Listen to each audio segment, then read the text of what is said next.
let's dig into this a little bit more deeply from the first hour.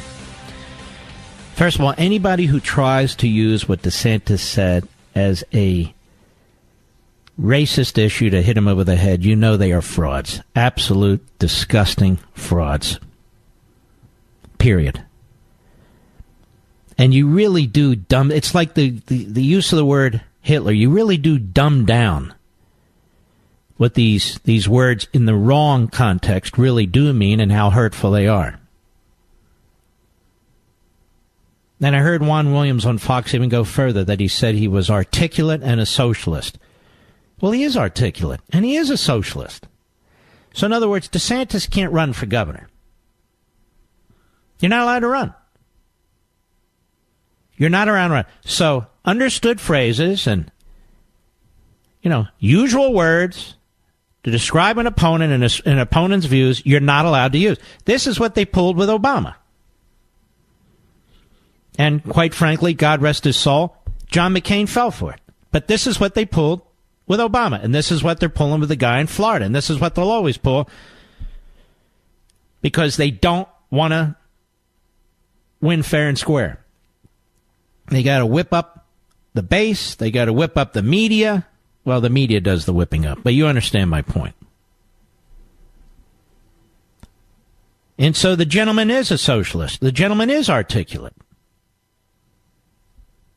You can say that about Bernie Sanders. He's a socialist and he's articulate. So what? That has racial connotations too? This isn't going to work in Florida. Calling everybody a racist who's not, calling anyone who disagrees with you a racist who is not, demanding that people accept your ideology, that is fascistic. That is totalitarian. And that is what's going on. Now, I want to get back to this issue of socialism versus capitalism. Socialism has a lot of connotations. I don't need technical explanations from eggheads. We know exactly what it means here. But let's use the more ambiguous term so we can cover the map. And same with capitalism. Capitalism is actually a word that was invented by Marx. But I have no problem with it. I have no problem with it at all. Trade and commerce, private property rights, that's how the founders viewed it. And that's what it is. But I want to expand on the point I was making at the close of the first hour. When you have socialism, you have a greater control of the economy than you would have under capitalism. We can at least agree to that. And you need a bigger and bigger government with more and more individuals in the government making decisions about the economy. And these people who are making decisions about the economy, they have their own prejudices. And by that, I don't necessarily mean racial or religious or sexual or any of that sort of thing. They have their own viewpoints, policy agenda. And they have the power to impose those and project those upon you.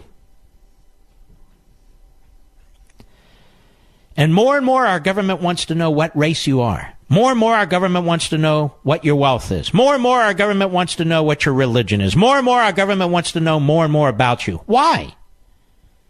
Just so they can do a census? No, why do they want to know more and more about you? Why does the federal government want to know more and more about you? About your health care? About your income? About your employment? About your business? About your family members? Where you've traveled? What your phone numbers are? Why does the government want to know more and more about you? To control you. There's no other reason. And the government has an enormous amount of data on you. And significant portions of that data are used to make decisions about you and about the society we live in. Who gets what? Who doesn't get what? Who lives where? Who should live where? Who qualifies for this loan, this program? Who doesn't qualify for this loan, this program? Who should be paying what into what? Who should be redistributed to? Who should be redistributed from? So the government wants to know all about you in order to reward you or punish you. Capitalism isn't about the government. Capitalism isn't about keeping government-related data on you. Capitalism isn't about government redistributing wealth. Capitalism isn't about decisions based on race or religion.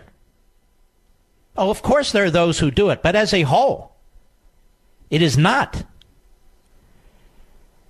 When you go to the grocery store tomorrow, or maybe you're there now, and when you're looking for a particular product,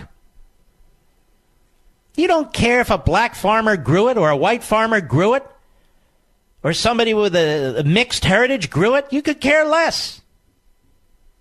You want to buy the best you can as cheaply as you can. I don't care about somebody's race or religion or whatever it is. That's capitalism. Capitalism is the least racist economic model in existence. Now, socialists, on the other hand, have to try to make capitalism racist. And so they'll say, let's look at the government-kept statistics. Who benefits from capitalism? Which racial group benefits from capitalism? Which age group benefits from capitalism? How about LGBTQ? Do they benefit or do they not benefit? Everything is about putting people in groups, in classes, in a caste system, and turning one against the other. Capitalism, you could care less. You could care less. And we know this. You can go virtually anywhere and see it in action. Go to a football stadium. There's people of all colors, all backgrounds, all creeds there. Who gives a damn? Cheering for the same team, cheering against the same team. Again, the grocery store. You go into grocery stores, all kinds of people in the grocery store working there, shopping there. Nobody cares. Who gives it a second thought? You go into a restaurant. All kinds of people in the restaurant.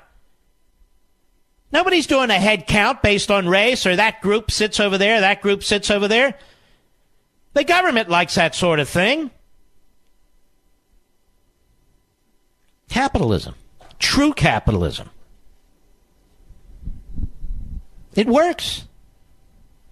Now, there are places where it doesn't work, where you have racists who do this, that. I get that. I really do.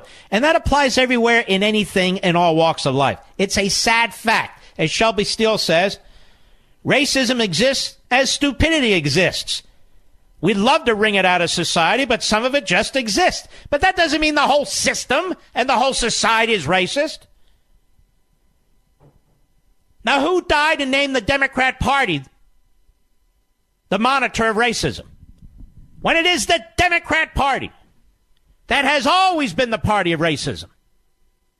Those weren't Republican governors standing in the schoolhouse doors of elementary schools in Arkansas and in Alabama. They were Democrats. They were Democrats.